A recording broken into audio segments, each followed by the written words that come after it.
傳統個蘿蔔燜牛腩，如果你做得好，就成為餐飲店嘅爆品。蘿蔔燜牛腩煲呢，你想你做得好呢，我哋首先呢，第一個選用原料。我哋講原料決定一切，廚師製造味道。牛白腩呢，我本人覺得就係最好嘅，因為點解呢？牛白腩喺兩邊個筋膜入邊個牛肉，佢係最嫩滑嘅。燜蘿蔔呢，表皮要光滑。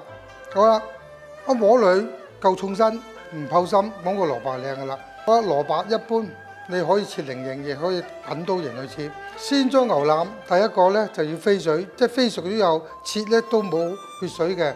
呢個切個加工呢要個乜嘢？就要佢定型啦。咁呢呢個係我哋烹調對生熟定型處理一個手法。然後呢，我哋將薑爆到佢好香，一定要爆到香。第一個就原料炒香料頭，所有個醬汁要夠猛火，分2至3次嚟炒香佢。為什麼要咁做？第一個你完全所有醬汁一齊落去呢，佢水分大，炒唔乾，炒唔香。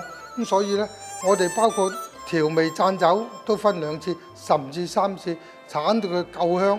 最尾我哋讚完酒落水去調正味，咁樣燜出嚟呢就好靚。燜牛腩燜得佢20分鐘到，然後呢，我哋再落蘿蔔。